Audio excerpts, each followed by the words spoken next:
Netanyahu says is we're not pulling any of the troops out as such, or it's going to be a full withdrawal, sorry, complete withdrawal of the troops, and we're not going to release Palestinian prisoners.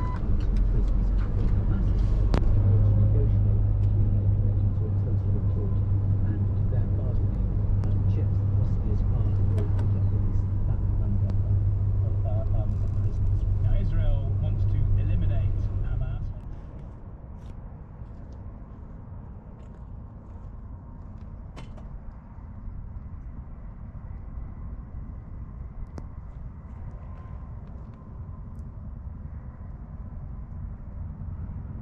I don't know what to be cautious of.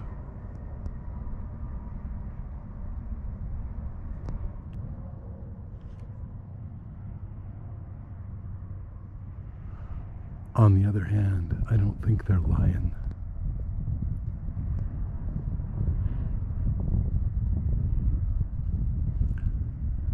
About the wisdom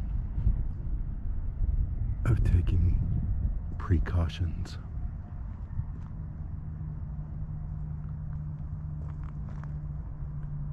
I'm gonna guess that somebody tried to cross these tracks right here.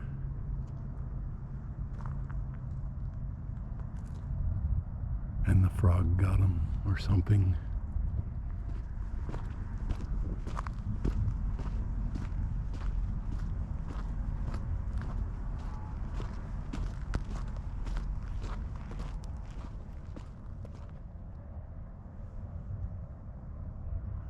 I covet this little warehouse.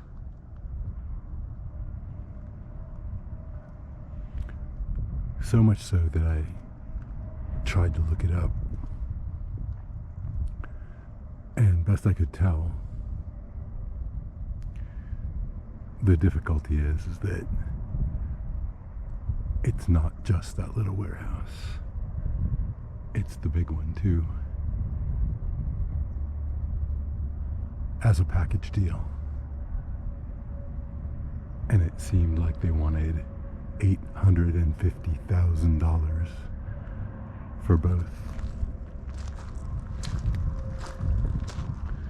Which seems utterly insane. But especially since I don't even want the big one.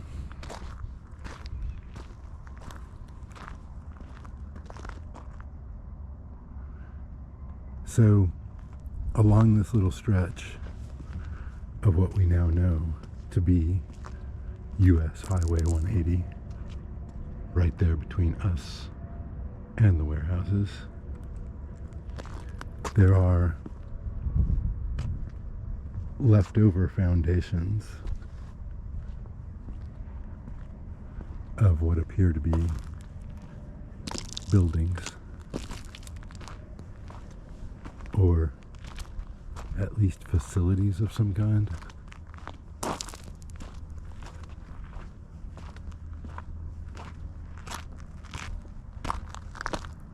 The warehouses are the only things left.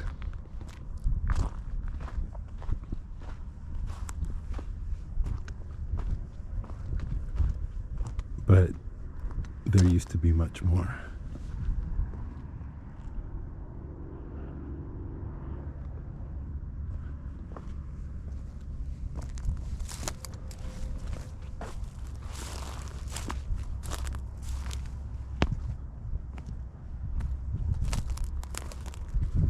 Some of it's still here. I have no bloody idea what that is.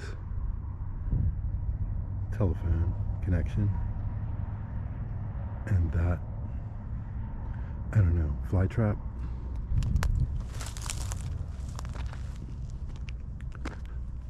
Let me know in the comments section below.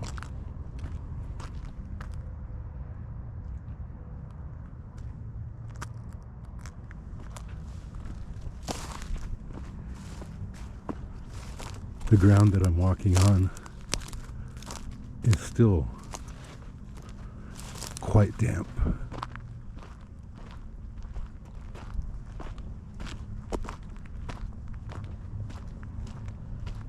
at one point,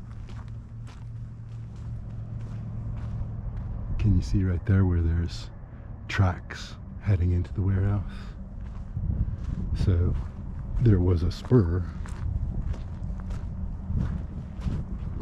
that crossed the road, maybe had its own gate and everything.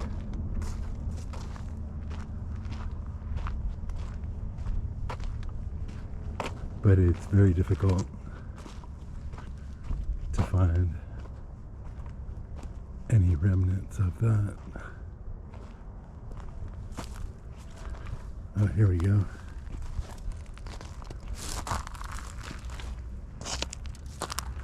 Sure enough, there used to be railroad crossing.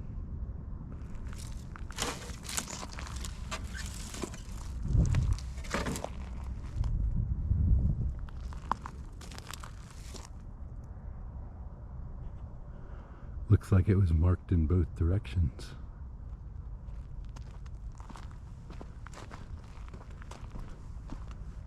But at some point, they decided to go to the effort of digging up all the rail that went to the warehouse.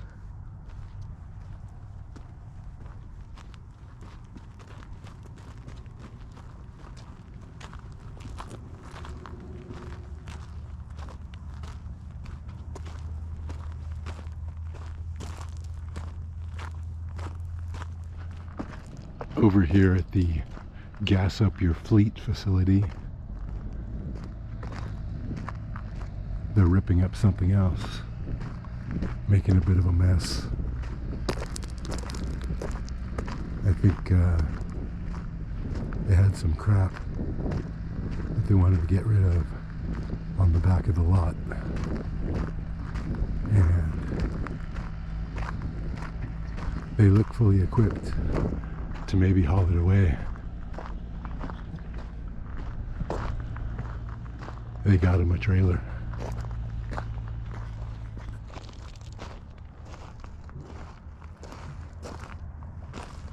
World famous sleep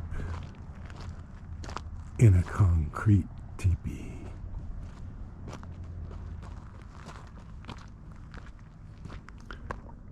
So from way back there, other side of the bash gate where we parked, to 10th Street is a mile.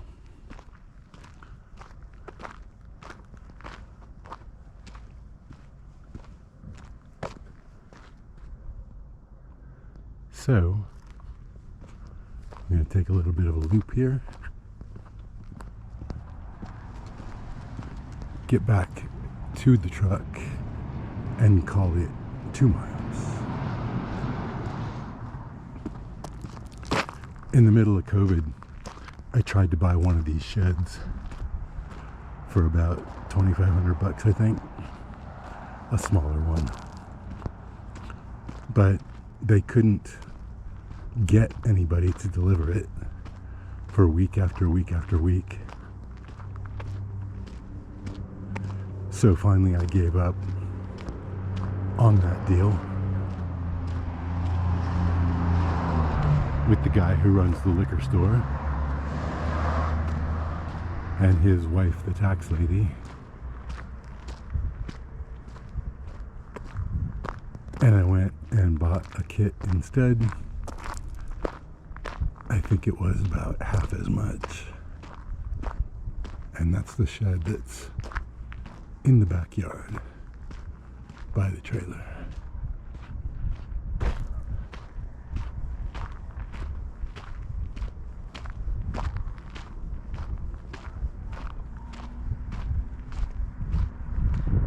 That was once the best restaurant in town.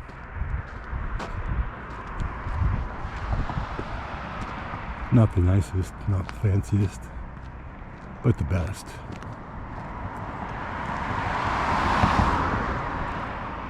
West Side.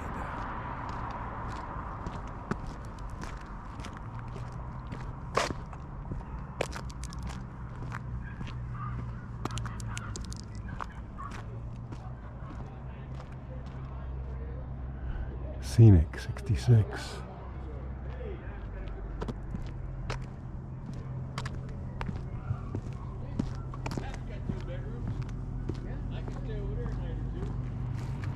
Speaking of Holbrook best ofs, this one is one of the more scenic derelict buildings in town.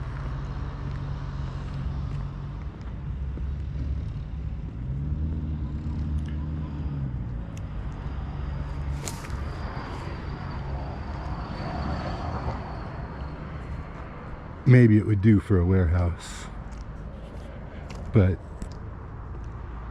it faces Business 40 rather than 180 like that little warehouse that I had my eye on. The main reason I'm showing you this one is because a by far more scenic derelict building just got knocked down. I'll show you that in a little bit. I gotta say, with those high clouds from yesterday cleared off completely, with 360 degrees of clear blue sky, this is, even if it's only 55, 57 degrees, perfect walking weather. I was feeling that sun beat down on me, and I was thinking that how in a few months' time the sun won't be my friend.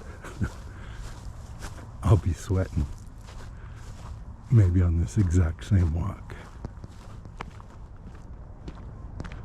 That's when the packing of an electrolyte mix will become a little less optional.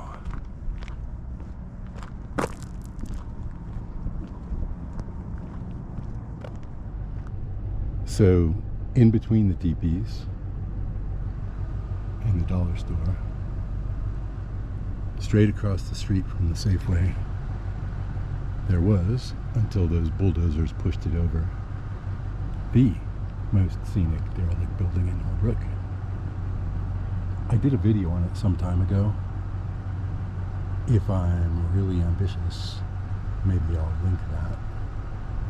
But I won't be really ambitious, and you'll have to go dig it out for yourself.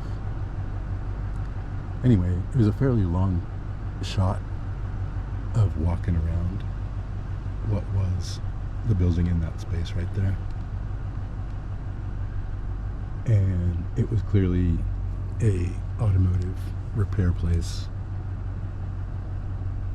that specialized in tires, brakes, but it was clearly closed for something like decades, and it was just rotting away. But it was beautiful,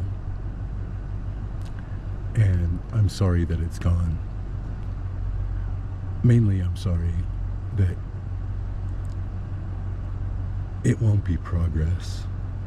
It would be one thing if they knocked down that scenic old derelict and put up a Sprouts or a Natural Grocers straight across from Safeway to compete. But that's not going to happen. That's not the way things work around here. Maybe the dollar store will move again, one more lot over. Maybe it'll be a Big Five Sports. Or maybe they just knocked it down because it was in the way and they wanted to sell the land, and now it will just be vacant. We'll see. I look forward without much hope to seeing what, if anything, they put up. And that sort of explains my whole approach to life right now. Looking forward without much hope.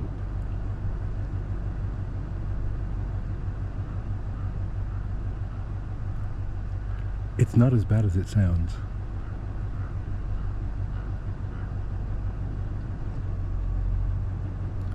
Bird.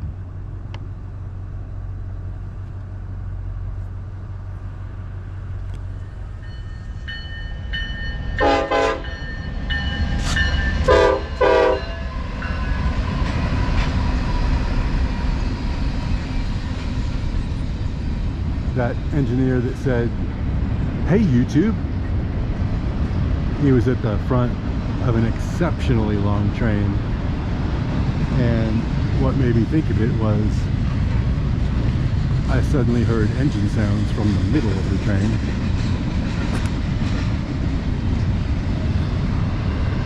Probably some down at the end too.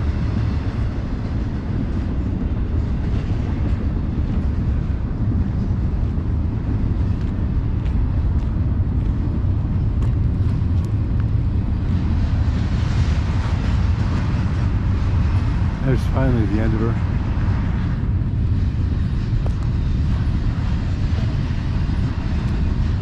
I'm gonna guess that had to be at least 300 containers times 2 because they're double stacked. I was noticing earlier how quiet the tracks were. Not the usual bunch of smaller ones zipping through. And now we know why. This guy took it all. No caboose, no engine on the back. I wonder why they'd put one in the middle and not on the back. But of course, though I am, generally speaking, a railroad aficionado, I am no train expert.